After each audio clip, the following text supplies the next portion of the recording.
dari teman-teman sendiri, apa kesulitan ataupun tantangan yang paling sulit gitu untuk dihadapi ketika harus mengakses pelayanan kesehatan? Banyak hal yang masih tidak aksesibel ya ketika misalnya seorang disabilitas harus ke sana sendiri. Kayak seperti misalnya, jadi teman saya kasih tahu, saya masih low vision, bisa ditulis besar-besar, ditulis di kertas. Tapi petugasnya malah protes, katanya kalau tulis lama gitu. Seperti apa ya? Seperti salah tingkah ketika tiba-tiba ketemu dengan seorang disabilitas, tidak tahu bersikapnya seperti apa. Padahal di bayangan saya. Hai semuanya teman-teman, apa kabar? Sehat ya semuanya yang di sini? Sehat. Ya, sehat. yang di rumah juga sehat ya. Ya, alhamdulillah. Ini bulan puasa kita bikin podcast ya, berusaha untuk mengisi waktu yang bermanfaat ya buat kita. Kenalin dulu nih teman-teman, kita itu dari namanya Sensibilitas Podcast. Jadi kepanjangannya adalah sensitivitas disabilitas. Nah, fokus kami itu untuk memupuk awareness ya. Awareness itu apa ya? Kesadaran mengenai berbagai jenis disabilitas sebenarnya. Oh ya, kenalin ya, saya Martina. Ini sebagai tamu kita hari ini. Kita ini sebenarnya dari berbagai latar belakang ya. Jadi kita kolaborasi di sini. Saya sendiri dari instansi pemerintah, sebenarnya dari Kementerian Pan-RB. Lalu teman-teman ini kebanyakan dari organisasi penyandang disabilitas ya. Nanti kenalin ya organisasinya apa aja. Kemudian ruangan podcast ini sendiri ini adalah milik pemerintah Provinsi DKI. Jadi ini kolaborasi yang luar biasa banget sebenarnya, untuk kita bisa sama-sama meningkatkan kesadaran disabilitas di masyarakat secara umum gitu. Oke, sore ini saya agak deg-degan karena ini jujur aja ini pertama kali kita bikin podcast, tapi kita pengen ngobrolnya itu lebih santai ya, supaya pertanyaan-pertanyaan, diskusi kita juga bisa mewakili gitu ya, pertanyaan-pertanyaan yang mungkin ada di benak teman-teman juga yang dengerin podcast ini. Oke, mungkin kita langsung kenalan aja dulu nih sama tamu kita yang luar biasa nih yang ada di sini sekarang. Mungkin mulai dari Kak Sarif yang paling ujung. Kita pengen tahu nih Kak Sarif itu kegiatannya apa saja, aktifnya di dalam bidang apa dan sebagainya. Iya. Silakan. Thank you Mbak Martina. Jadi saya Syarif, saya asalnya dari Makassar dan saat ini sebagai eksekutif nasional dari Formasi Disabilitas. Jadi Formasi Disabilitas itu adalah forum masyarakat pemantau untuk Indonesia Inklusif Disabilitas. Ini merupakan jaringan organisasi disabilitas yang ada di 30 provinsi di Indonesia yang concern pada isu pemantauan pemenuhan hak disabilitas di Indonesia. Jadi saat ini tuh kita lagi nyusun catatan tahunan pemenuhan hak disabilitas, dan itu mengambil 12 isu yang salah satunya adalah isu kesehatan. Mungkin itu sih dari saya Mbak Martina. Oke, kayaknya lagi sibuk nih ya bikin catatan tahunan itu, kayaknya serius banget, keren-keren. Oke, thank you Kak Sarif. Sebelahnya Kak Sarif ini ada Deng Malik, silakan Deng Malik memperkenalkan diri. Tabe. Tabe itu sapaan Permisi. Dari Oh, dari Makassar juga. Khas Makassar. Saya Deng Malik dari Makassar. Sekarang ini saya membantu Kakak Sarif juga di Makassar di Perdik, Pergerakan Difabel Indonesia untuk Kesetaraan. Saya lebih khusus mengampu soal pustakabilitas dan penerbitan. Jadi pustakabilitas itu perpustakaan yang kami kelola, yang sedapat mungkin aksesibel buat teman-teman, baik untuk yang disabilitas maupun non-disabilitas, seperti itu. Wow, luar biasa ya, pustakabilitas ini saya baru dengar nih, dan tapi dengar istilahnya ini benar-benar berbicara ilmu pengetahuan banget nih ya, artinya isinya kayaknya daging semua gitu ya.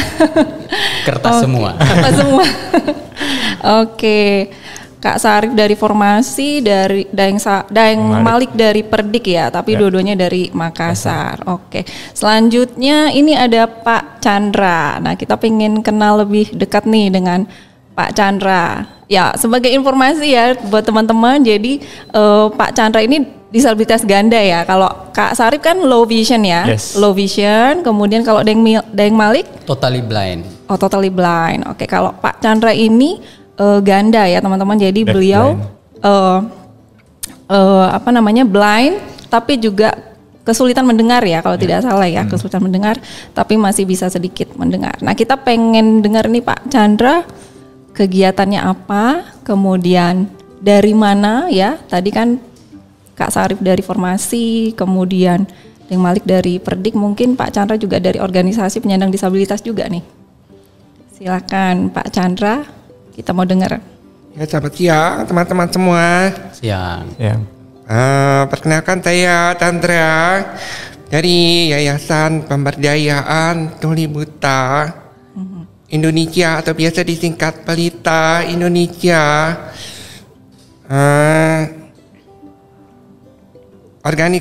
Organisasi kami ini terdiri dari penyandang disabilitas tuli buta yang dengan beragam kondisinya. Jadi ada di antara teman-teman penyandang tuli buta ini, ada di antara kami yang tuli total tapi masih low vision.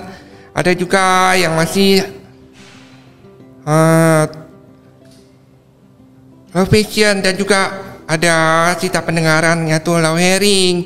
Tapi ada juga yang tunanetra total dan masih ada low hearing seperti saya sendiri. Tapi ada di antara teman-teman dari Pelita ini yang tuli total dan buta total ya. Dan cara berkomunikasi di antara kami beraneka ragam ya, demikiannya sesuai dengan kebutuhan kami masing-masing. Ada yang menggunakan braille, ada yang menggunakan tulisan yang diperbesar. Ya, demikian ya teman-teman perkenalan dari saya. Terima kasih. Baik, makasih Pak Chandra. Wah, luar biasa sekali nih ya kita bisa kenal dengan sosok Pak Chandra yang juga aktif dalam hal memperjuangkan hak-hak penyandang disabilitas ganda gitu ya, seperti yang tadi Pak Chandra sudah cerita sedikit gitu.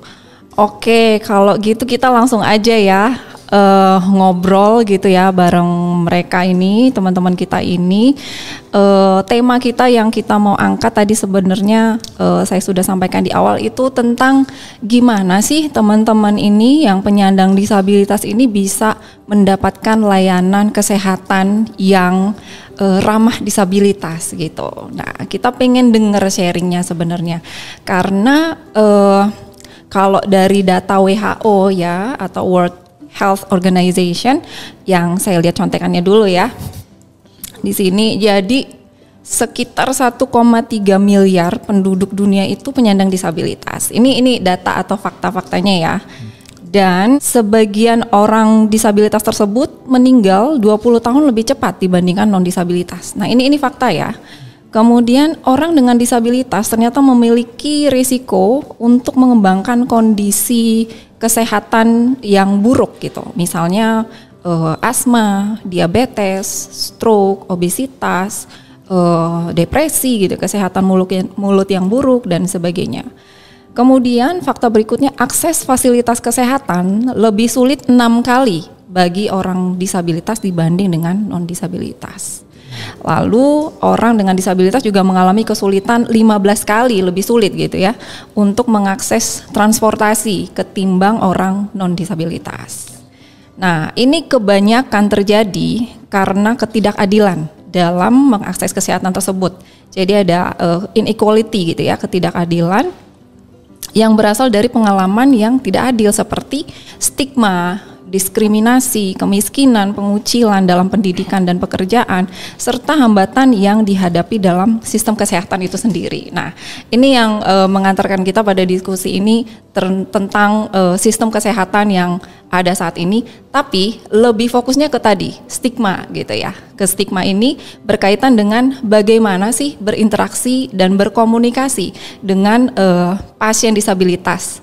khususnya bagi para penyedia layanan kesehatan gitu ya, yaitu seperti tenaga kesehatannya sendiri, tim dokter, medis gitu ya, ataupun yang non medis, misalnya mereka-mereka yang melakukan pelayanan di depan gitu ya, seperti frontliner, petugas security dan sebagainya. Nah ini kan kita pingin tahu nih langsung dari teman-teman, ada nggak sih punya pengalaman mendapatkan pelayanan kesehatan itu mengalami kendala atau kesulitan gitu. Mungkin saya pengen tanya dulu nih, pernah sakit gak sih teman-teman? Ya pernah lah. Pernah Sering. kan? Sering. Wah, aduh yang sarung ini. Pernah. Jangan sering-sering. Nah, kita pengen tahu seberapa sering sih teman-teman memerlukan pelayanan kesehatan. Kemudian ketika mengakses pelayanan kesehatan, apakah teman-teman ini bisa selalu sendiri atau harus selalu ada pendampingnya atau mungkin keluarga gitu. Coba sharing dulu. Siapa duluan? Siapa nih? Ayo, Bang bebas Malik aja. boleh? Saya kalau mengakses layanan kesehatan ya, Iya. terakhir sebelum ke Jakarta hari Sabtu kemarin itu saya mengunjungi puskesmas karena ada bengkak di gusi, tapi untuk ke sana karena saya tahu dari informasi bahwa puskesmas yang akan saya datangi itu tidak begitu menyediakan aksesibilitas seperti guiding block dan sebagainya, makanya saya butuh personal assistant atau pendamping. Nah sampai di sana itu saat ngantri sebenarnya ada di ruang tunggu itu ada kursi khusus untuk disabilitas, tapi saya tidak duduk di sana karena sudah ditempati oleh orang lain yang ternyata bukan disabilitas, dan petugas di sana juga tidak memberikan informasi saya harus duduk di mana dan seperti apa. Hanya saja pada saat saya mau mendaftar untuk berobat, saya nyatakan kalau saya buta, dan sekedar itu mungkin karena saya membawa pendamping jadi tidak ada layanan khusus yang diberikan seperti itu. Sampai kemudian pada saat ketemu sama dokter, dokter bertanya dengan bahasa-bahasa layaknya berbahasa kepada orang non disabilitas, yang mana beberapa kali arahan-arahan itu tidak saya pahami karena menggunakan kata ini itu di situ di sini, dan saya tidak paham saya mesti geser kemana ini. Itu berarti pada saat sudah memberikan tindakan. Iya. Oke. Seperti ini itu. dokter gigi ya berarti? Maksudnya iya. poli gigi. Poli gigi, betul. Seperti itu. Jadi padahal saya sudah menginformasikan di awal kalau saya tidak melihat, Iya. tapi pada saat mau melakukan tindakan itu mungkin karena dokternya tidak punya perspektif disabilitas atau seperti apa, padahal kan mestinya setiap layanan publik itu sudah punya pemahaman awal, pemahaman dasar soal perspektif disabilitas itu. Seperti itu, Mbak. Pengen tahu lebih lagi nih, waktu ke poli gigi itu dokternya atau perawatnya atau petugasnya ini berbicara langsung dengan Daeng Malik atau dengan yang mendampingi Daeng Malik? Dengan saya. Tapi kadang-kadang ada pertanyaan-pertanyaan yang mestinya ditujukan ke saya, tapi malah ditanyakan ke pendamping. Seperti itu. Dan itu sering terjadi tidak hanya di layanan kesehatan, di beberapa tempat juga sering terjadi hal-hal serupa. Iya, jadi dirasa memang seperti masih ada kecanggungan mungkin ya dari petugasnya sendiri atau dari tenaga kesehatannya sendiri, sehingga mungkin mereka juga tidak begitu memahami mungkinnya bagaimana berkomunikasi atau berinteraksi dengan teman-teman disabilitas netra seperti itu ya. Jadinya seperti seperti salah tingkah ketika tiba-tiba ketemu dengan seorang disabilitas, tidak tahu bersikapnya seperti apa. Padahal di bayangan saya nakes-nakes itu mestinya sudah punya itu gambaran duluan kan. Betul, ya. Kita juga berpikir seperti itu ya. Artinya harusnya sih pada saat mendapatkan mungkin pendidikan kesehatan gitu ya, itu juga sudah diperkenalkan dari awal gitu ya terkait dengan bagaimana menangani gitu ya pasien-pasien apabila mereka memiliki disabilitas gitu ya. Karena kan dokter itu kan ataupun ya petugas kesehatan ya itu kan sangat-sangat general ya, artinya semua orang membutuhkan pelayanan kesehatan gitu. Justru pelayanan kesehatan itu layanan yang mendasar yang semua orang butuhkan gitu. Oke, kalau Daeng Sarif tadi yang sering ke rumah sakit katanya sering sakit. Banyak nih enggak sih, beberapa kali dan sebenarnya hampir sama dengan apa yang tadi diceritakan Deng Malik. Saya juga meskipun saya masih low vision ya. Masih low vision tapi tidak pernah mengakses layanan kesehatan itu secara mandiri. Maksudnya berangkat ke sananya sendiri. Pasti saya harus ditemani oleh baik itu dari kalangan keluarga ataupun teman lain ya yang saya percayai bisa menemani saya, mendampingi saya saat berkunjung ke fasilitas kesehatan. Karena memang banyak hal yang masih tidak aksesibel ya ketika misalnya seorang disabilitas harus ke sana sendiri. Seperti misalnya kita tidak tahu misalnya tempat ketika ke rumah sakit mau kemana dulu untuk melapor, terus untuk memeriksa, ya itu kan kita terus terang saya sendiri tidak mengetahui tempat dan lokasinya itu di mana. Jadi kebanyakan ketika harus berkunjung ke puskesmas untuk memeriksakan kesehatan itu kebanyakan ditemani oleh keluarga. Alur pelayanan jelas. Ya, alur pelayanannya juga nggak jelas. Jadi pengalaman-pengalaman yang diceritakan oleh Deng Malik tadi juga saya alami. Jadi ada saat-saat tertentu meskipun misalnya ketika ditemani oleh keluarga ke puskesmas terus ketemu dengan petugasnya, biasanya yang diajak ngobrol itu bukan kitanya, padahal kan kita yang sakit kan. Yang diajak ngobrol malah yang nemenin, pendampingnya ya. Biasanya kalau saya kebetulan saya sudah cukup paham lah soal seperti itu, sudah sering, jadi biasanya langsung saya kasih tahu saja, ngobrolnya nanti sama saya aja karena yang merasakan ini tuh saya, jadi seperti itu. Ya, jadi memang akhirnya jadi sering meminta pertolongan gitu ya untuk ditemanin oleh keluarga ataupun teman ya, karena dirasa akan menghadapi hal-hal itu tadi ya, kesulitan untuk melihat apa ya tempat-tempatnya gitu ya, nanti nggak ada yang ngarahin gitu, nggak ada yang menunjukkan alur pelayanannya seperti apa gitu, akhirnya jadi tanda kutip agak tergantung gitu ya, padahal kan sebenarnya kita pengen bisa sendiri ya, pengen mandiri juga, dan sebenarnya bisa kalau misalnya difasilitasi dan diberikan akomodasi yang layak seperti itu ya. Baik, kita pengen dengar juga nih dari Pak Chandra nih pengalaman pernah juga kan ya Pak Chandra mendapatkan layanan kesehatan gitu ya, entah itu ketemu dokter di klinik atau mungkin tadi ke rumah sakit gigi atau mungkin sekedar medical check up gitu kan. Mungkin ada pengalaman Pak Chandra bagaimana? Saya bekerja sebagai pemijat itu ya. Jadi karena pekerjaan saya sebagai pemijat ini, jadi banyak juga kenalan-kenalan pasien-pasien saya. Di antaranya juga ada dokter-dokter gitu ya, seperti dokter umum, dokter gigi.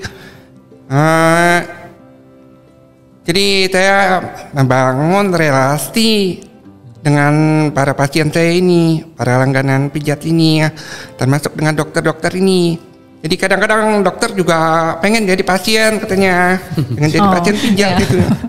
Capek juga ya. Jadi tapi kan lumayan kalau lagi ada masalah gigi, misalnya sakit gigi, ya tinggal pergi ke tempat dokter. Jadi saya sangat menyadari keterbatasan saya sebagai penyandang tuli buta gitu ya. Walaupun masih low hearing, tapi kalau di tempat ramai-ramai gitu susah gitu dengarnya. Jadi saya biasanya telepon kirim WhatsApp ke mbak yang ada di klinik itu counter. Kalau saya akan datang ke sana ke klinik jam 2 misalnya, jadi minta tunggu di depan klinik gitu. Jadi begitu turun dari ojek online langsung disambut oleh mbak counter ini. Kemudian diantar ke ruang tunggu, dibantu daftar. Jadi nanti didampingi masuk ke ruang dokter. Karena dokter gigi tersebut sudah kenal sama saya. Jadi dokter tahu ya cara berkomunikasi dengan saya, misalnya dengan menulis di telapak tangan gitu. Menulis di telapak tangan, tanya ada keluhan apa. Jadi saya bicara langsung gitu. Kemudian kalau mau duduk di kursi periksa, dokter udah tahu gitu ya cara menuntun saya sebagai disabilitas tuli buta gitu ya, ada teknik-tekniknya seperti memegang lengan atas gitu loh, terus kursinya dikasih pegang di tangan. Jadi saya tahu gitu cara tempat duduknya gitu. Ini untuk pengalaman saya bertemu dengan membangun relasi dengan dokter-dokter. Jadi tahu bagaimana cara komunikasinya, cara menuntunnya, cara menyampaikan informasinya bagaimana.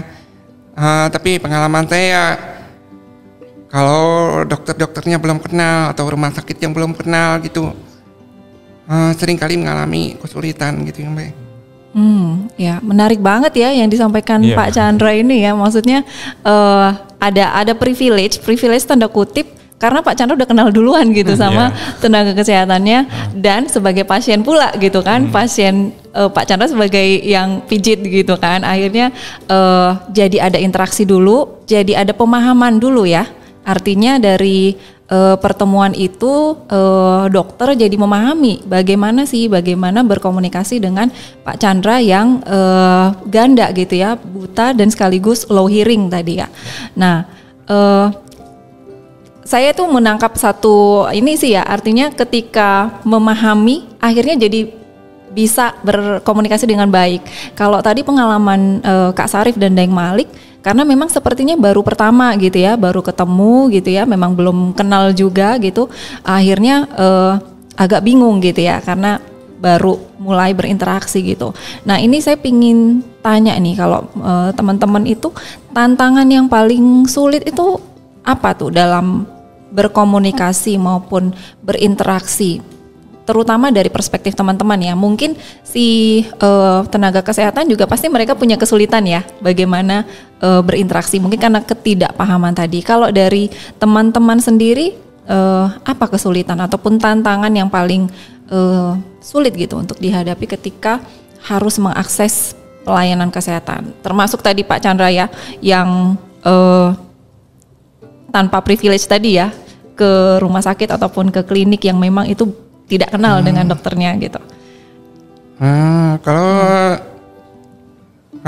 Kalau belum kenal sih biasanya kita mengalami kesulitan yang hambatan dari petugas kesehatan itu sendiri ya, misalnya di kantor gitu.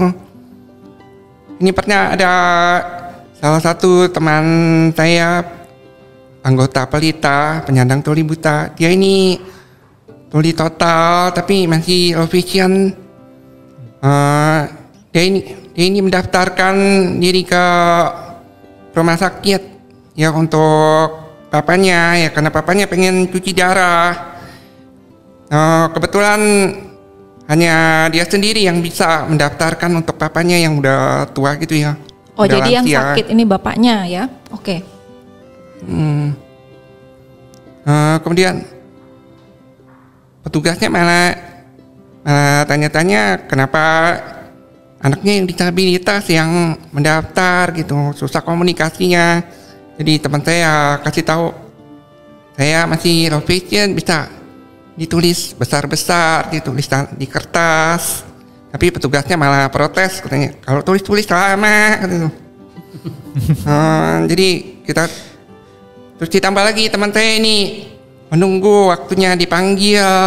Dia udah kasih tahu kalau saya nggak bisa dengar sama sekali, tapi ternyata kok tunggunya lama nggak dipanggil ya. Nyata sebenarnya dia udah sampai nomornya udah dipanggil, tapi karena dia nggak samperin, jadi pasien-pasien yang lain gitu yang akhirnya maju duluan gitu. Akhirnya ada pasien lain yang kasih tahu dia sebenarnya nomornya udah lewat, itu kenapa kamu nggak maju-maju gitu. Aduh, kasihan juga ya. Jadi harus menunggu padahal harusnya udah duluan gitu ya. Hanya karena tidak diberitahu gitu. Padahal sebenarnya sudah tahu bahwa anaknya ini yang sedang membawa ayahnya ini memang low vision dan tuli gitu ya. Nah ini hal-hal yang memang kita masih banyak PR gitu ya untuk bisa meningkatkan kesadaran disabilitas khususnya untuk penyedia layanan kesehatan gitu. Iya sih, untuk hal-hal seperti ini yang kita ingin angkat sebenarnya ya di dalam diskusi ini gitu. Terima kasih Pak Chandra sudah sharing hal tersebut, meskipun sebenarnya yang sakit itu orang tuanya gitu ya, bukan yang bersangkutan. Justru anaknya ini ingin membantu gitu ya, ingin membantu orang tuanya yang memang mungkin sudah lanjut usia juga ya, sudah lanjut usia sehingga dia yang perlu untuk menemani. Tapi karena petugas kesehatan yang tidak begitu sensitif disabilitas tadi, akhirnya jadi tidak begitu membantu gitu ya, bahkan malah jadi protes ya. Nah ini mungkin perlu kita benahi sama-sama gitu ya ke depannya. Pengalaman seperti itu sebenarnya juga banyak dihadapi oleh teman-teman disabilitas yang lain. Ketika misalnya ada orang tua disabilitas, kemudian dia membawa anaknya ke layanan kesehatan, kejadian-kejadian seperti itu pasti akan sering terjadi. Kalau dari pengalamanku sendiri, ada dua macam sih yang mau saya cerita. Ketika misalnya fasilitas kesehatan itu sudah pernah saya datangi sebelumnya dan sudah tahu ruangan-ruangannya, mungkin itu akan jauh lebih mudah ya. Tapi ketika misalnya itu baru, nah itu yang menjadi tantangan, karena biasanya juga ketika ini ada kaitannya dengan stigma juga ya. Jadi kalau misalnya macam saya yang low vision cuman sudah tidak bisa baca tulisan, dan biasanya juga kalau ke fasilitas kesehatan itu bawa tongkat, itu orang langsung mikirnya lain, jangan-jangan ini pengemis atau apa. Itu pernah loh didapati teman-teman ya. Apalagi yang kami ya, yang di daerah yang mungkin disabilitas itu jarang dilihat berangkat bisa mandiri kemana-mana gitu. Jadi memang supaya tidak ada prasangka yang aneh, memang harus kebanyakan sih harus ditemenin ya ke fasilitas kesehatannya. Pun juga kita tidak bisa, karena kita tidak bisa ngelihat, kita tidak tahu membedakan ini dokternya yang mana, petugasnya yang mana. Jangan sampai kita nanya sesama pasien ya. Jadi itu menjadi tantangan tersendiri. Kalau dari nomor antrian sendiri sebenarnya kalau saya karena masih bisa dengar biasanya tahu. Jadi nggak ada kendala di situ. Hal yang lain juga ketika sudah harus membaca sudah dapat resep obat misalnya. Dan ketika misalnya harus menebusnya itu kan disampaikannya dalam bentuk tulisan kan ya. Jadi bagi kita yang nggak bisa baca tulisan awas ya, yang ini juga nggak harus butuh bantuan orang lain untuk mengakses itu. Jadi itu sejumlah kesulitan yang selama ini dihadapi oleh saya sendiri ketika akan mengakses fasilitas kesehatan. Cuman tahun kemarin waktu saya sempat COVID ya, dan waktu itu isoman di rumah, saya mencoba melakukan konsultasi dengan beberapa platform ya, waktu itu yang online ya sifatnya. Ternyata itu lebih memudahkan juga ya, karena kita bisa langsung konsultasi dengan dokternya dengan menggunakan platform itu, kemudian resep obatnya diberikan dalam bentuk file PDF waktu itu, dan saya yang seorang low vision yang menggunakan pembaca layar itu bisa langsung mengakses di handphone saya dan langsung juga bisa memesannya dengan dengan aplikasi itu ya, karena langsung tersambung dengan penyedia obat. Nah, itu pengalaman pertama dan ketika misalnya kita bisa konsultasi tanpa bertemu langsung dengan petugas, dengan dokternya, ternyata itu bisa lebih aksesibel ya buat kita. Cuman mungkin tidak selamanya kita bisa melakukan konsultasi kesehatan seperti itu. Mungkin ada situasi-situasi tertentu memang yang mengharuskan kita untuk datang ke rumah sakit. Itu menjadi tantangan tersendiri. Iya, karena kan banyak juga ya tindakan-tindakan medis yang harus langsung ya. Iya. Namanya juga fisik gitu ya. Kalau misalnya secara daring mungkin lebih banyak konsultasi aja gitu ya. Tapi tadi apa yang disampaikan Kak Sarif, saya nangkep teknologi ternyata membantu sekali ya. Dengan adanya screen reader gitu ya, itu sangat membantu teman-teman yang disabilitas netra ya. Tapi mungkin akan menjadi tantangan juga buat teman-teman yang belum bisa akses gadget ya. Buat teman-teman yang ya memang mungkin tidak bisa mengoperasikan atau bahkan tidak memiliki gitu ya. Perangkat untuk bisa mengakses teknologi tadi. Nah, ini juga bisa menjadi PR kita juga nih ya, bagaimana memberikan informasi yang bisa aksesibel, entah itu pakai braille mungkin ya. Seperti Pak Chandra ini kan pakai braille ya. Iya, braille display ya. Braille display. Deng Malik, ada yang mau di-share mungkin tentang tantangan tadi yang paling sulit dihadapi? Ini jadi evaluasi sekaligus catatan penting ya ketika mengakses fasilitas kesehatan, karena beberapa kali di Makassar itu kita berkesempatan untuk memberikan pemahaman kepada nakes tentang pola dan etika berinteraksi dengan disabilitas.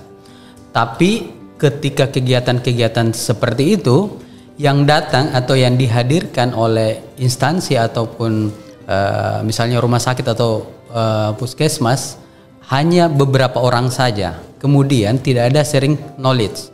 Maksudnya yang datang mereka yang paham, ketika pulang ke instansi masing-masing mereka tidak menyampaikan ke nakes-nakes yang lain ataupun orang-orang yang ada di tempat kerjanya masing-masing. Akhirnya semisal kita pernah ada pengalaman ketika sampai di sebuah rumah sakit, yang menghadapi pertama itu adalah satpam, kemudian ditanya, ketika mengeluarkan tongkat dia sudah tahu, oh ini orang buta, mau apa, mau berobat, terus dia teriak-teriak panggil temannya yang satu lagi, ini ada orang buta di sini.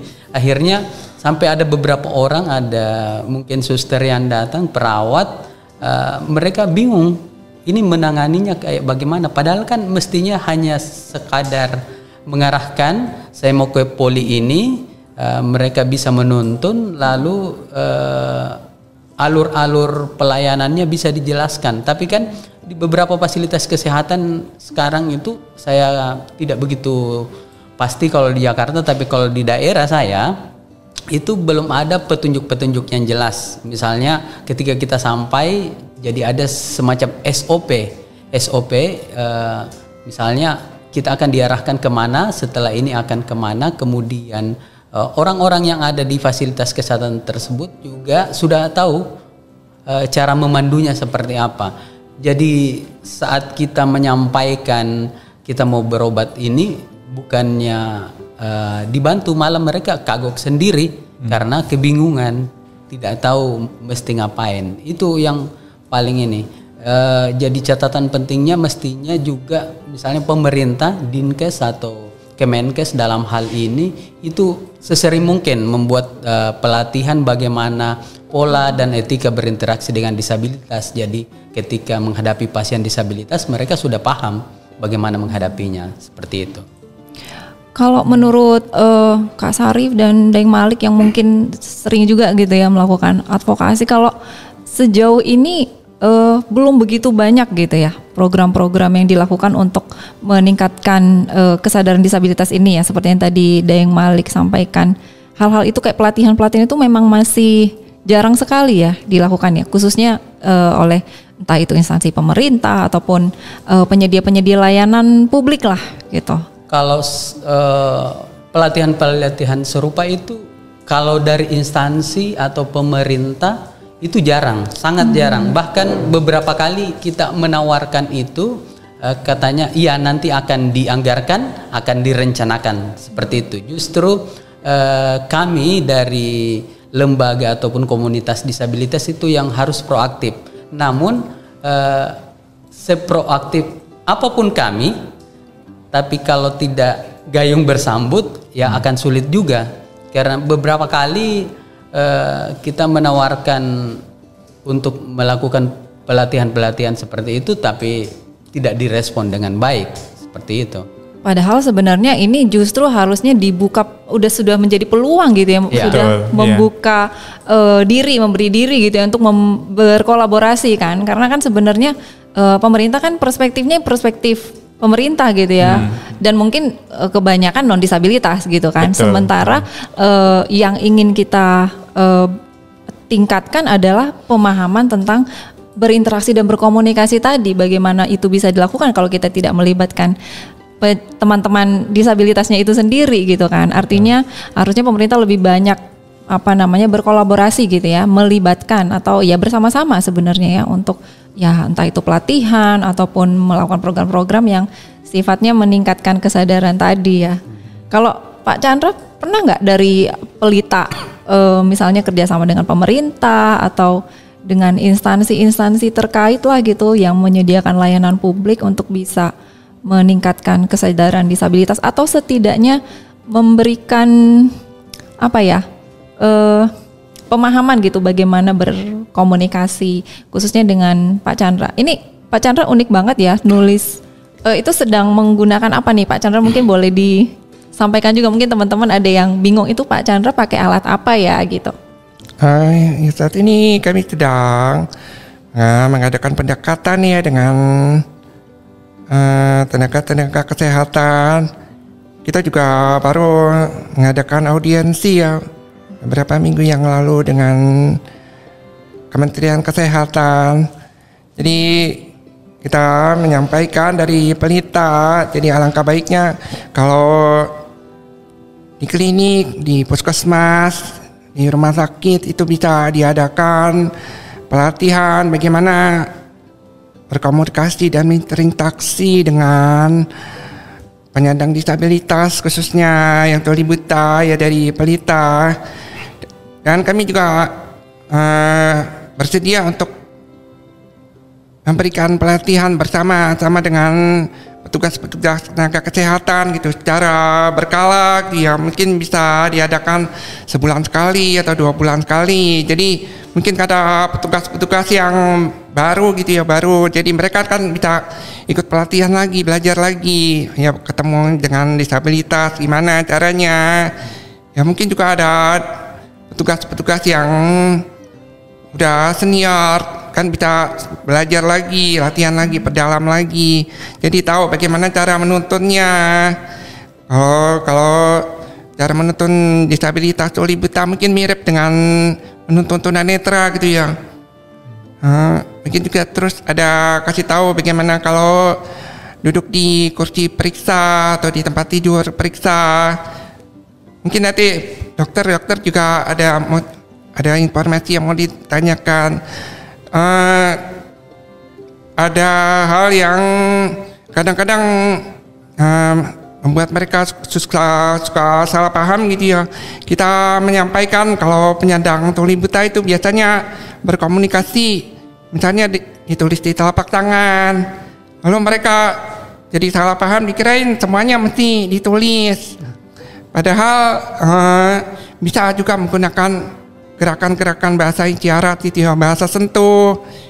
Misalnya dokter bisa tepukan yang sakit sebelah mana gitu, pipi kiri gitu, atau rahang sebelah kanan gitu yang kita bisa mengerti gitu ya. Misalnya dokter kasih tahu silakan berdiri gitu, diangkat tangannya. Jadi nggak mesti semuanya ditulis di tangan gitu ya. Jadi kalau dengan bertemu dengan mengadakan pelatihan secara berkala gitu akhirnya mereka tenaga kesehatan jadi mengerti cara berkomunikasi dan bertukar informasi. Jadi kita jadi tahu, benar-benar tahu saya sakit apa sih dokter, jawabannya seperti ini. Demikian. Oh, jadi ada kode-kodenya juga ya untuk berinteraksi dengan, ya seperti Pak Chandra kan memang sangat mengandalkan sentuhan jadinya ya, karena memang sentuhan gerakan-gerakan fisik gitu ya, itu yang mungkin lebih bisa dipahami gitu, lebih masuk gitu. Tapi kan buat kita yang non disabilitas mungkin perlu belajar gitu, perlu bisa memahami.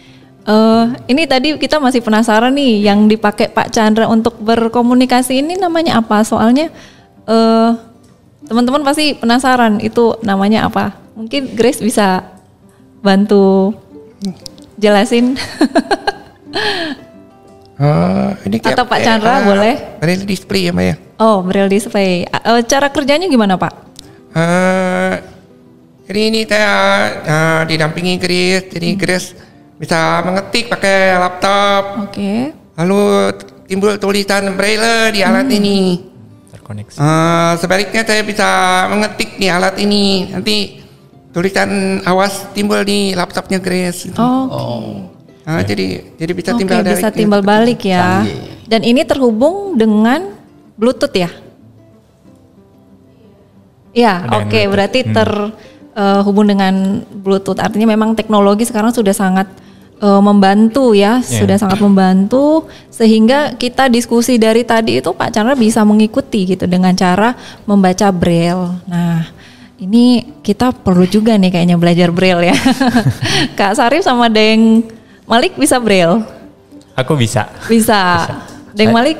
Saya hanya menghafal beberapa huruf. Oh, masih belajar berarti? Baru belajar. Baru belajar. Mungkin sulit juga ya kalau saya perhatikan, aduh gimana caranya ya. Tapi luar biasa memang ya, kita diciptakan tubuh ini luar biasa gitu ya. Kita bisa membangun komunikasi dengan, bukan hanya dengan berbicara gitu, tapi dengan berbagai hal, dengan sentuhan dan sebagainya gitu. Yeah.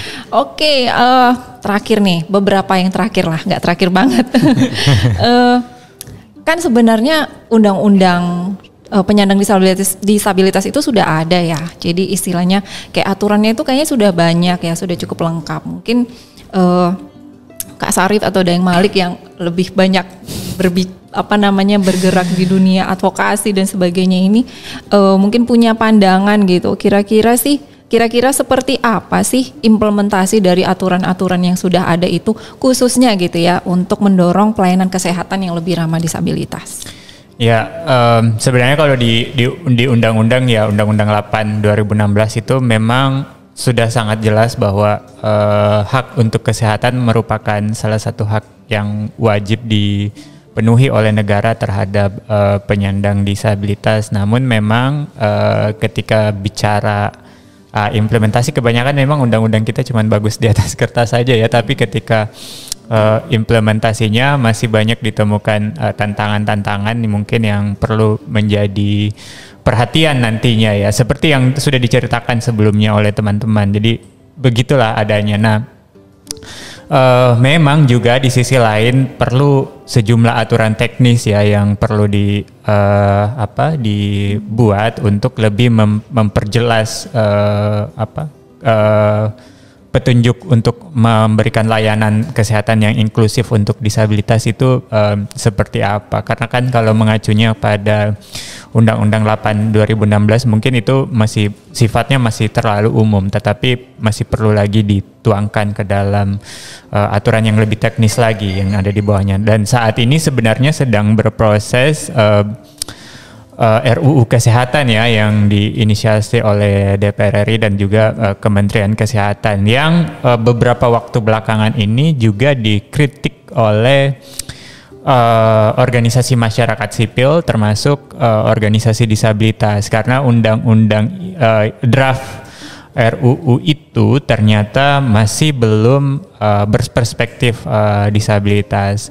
Salah satu yang kemudian penting untuk kita suarakan dalam regulasi ini adalah bagaimana agar sejumlah tantangan yang dihadapi oleh teman-teman disabilitas itu bisa diakomodasi dalam RUU itu, termasuk adanya peluang pembuatan SOP bagaimana berinteraksi dengan disabilitas, karena memang tantangannya itu ya sedikit sekali pengetahuan yang bisa kita temukan di sektor kesehatan yang sekiranya bisa meningkatkan kesadaran nakes terkait dengan isu disabilitas. Jadi seperti itu sih, Mbak. Ya, jadi artinya peraturan-peraturan itu sebenarnya sudah sangat berpihak ya kepada teman-teman penyandang disabilitas untuk mendapatkan layanan yang lebih bagus.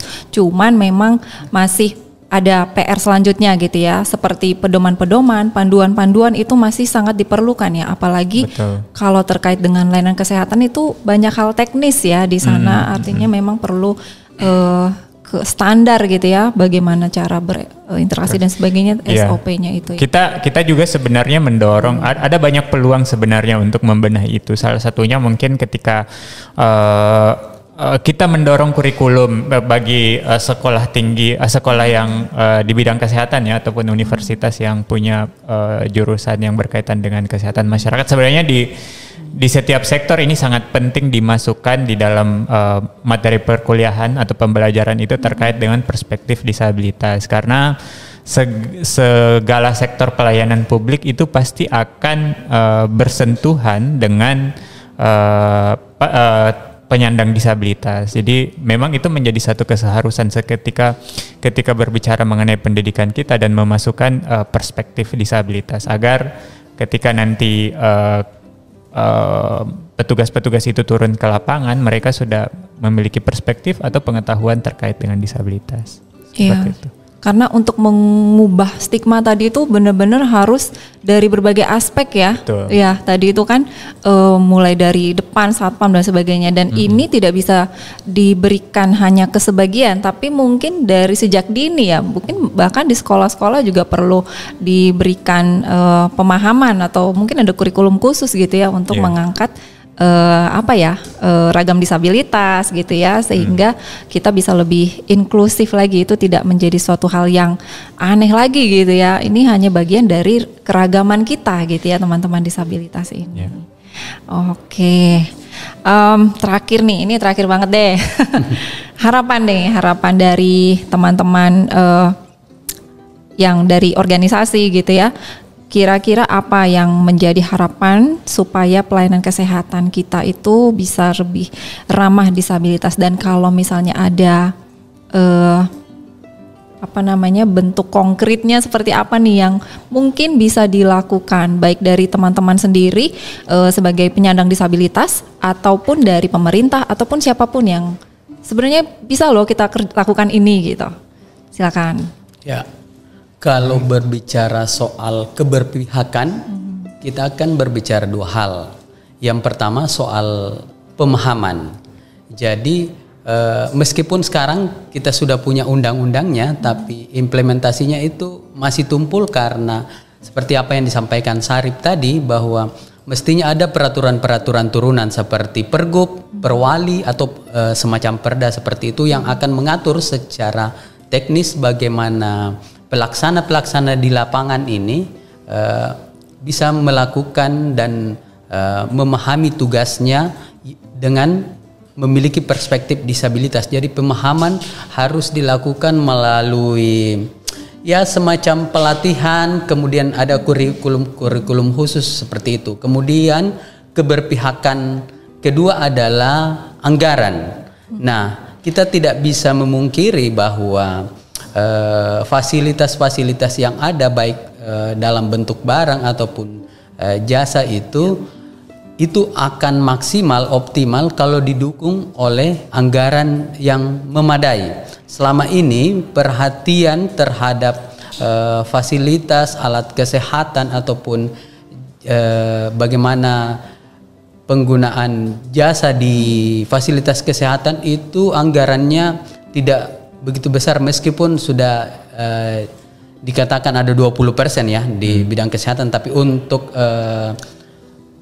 terkhusus ke disabilitas itu masih sangat kecil. Contohnya misalnya ketika kita ke fasilitas kesehatan, guiding block, RAM, bidang miring, kemudian handling itu masih sulit ditemui. padahal itu fasilitas dasar yang sangat basic untuk mestinya sudah harus ada, tapi pengadaan seperti itu masih sangat jarang. Jadi yang patut kita advokasi sama-sama bagaimana layanan-layanan dasar di semua fasilitas publik itu sudah tersedia, supaya stigma ataupun kesulitan-kesulitan serta hambatan yang dihadapi oleh teman-teman disabilitas itu sedapat mungkin sudah bisa diminimalisir kalau fasilitasnya itu sudah terpenuhi, seperti itu. Dan jangan lupa harus melibatkan ya. Iya. Yes. Jangan sampai membangun itu semuanya yang tadi fasilitas itu dengan perspektif non disabilitas. Betul. Karena bisa jadi nanti dibongkar lagi karena ternyata nggak bisa dipakai, malah Itu banyak pemborosan. kasus, banyak kasus seperti itu. Jadi awalnya katanya ini atas nama akomodasi layak untuk disabilitas, tapi mereka dalam proses awal dari perencanaan sampai eksekusi itu tidak melibatkan teman-teman disabilitas, yang pada akhirnya juga tidak bisa digunakan karena tidak ramah dan tidak aksesibel seperti itu.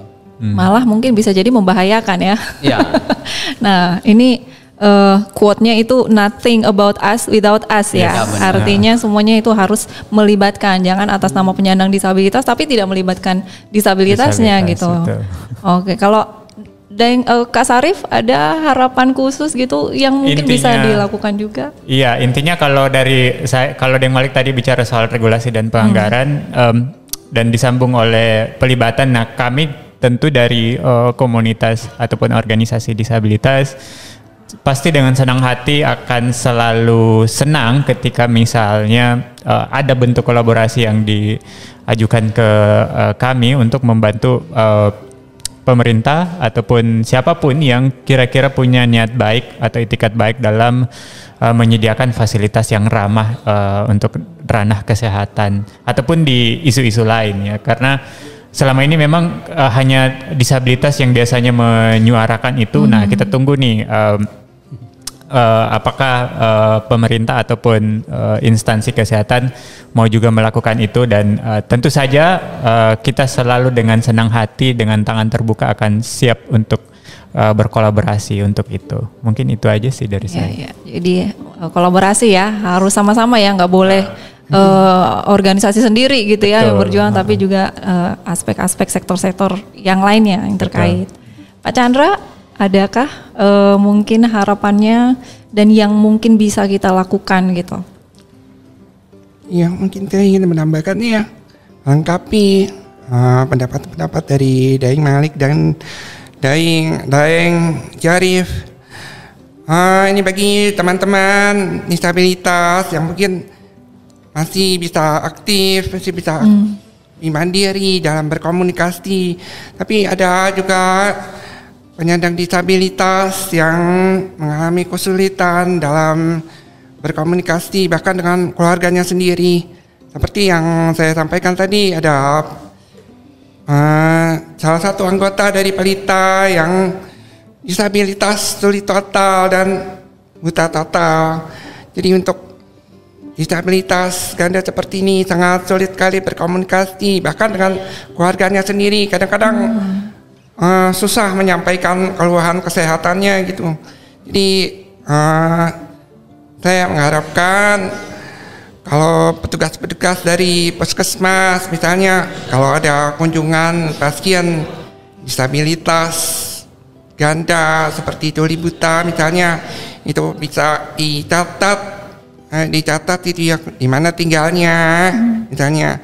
Jadi kalau untuk disabilitas yang mengalami kesulitan berkomunikasi seperti ini, mungkin petugas-petugas puskesmas atau klinik itu bisa mengadakan kunjungan secara berkala gitu.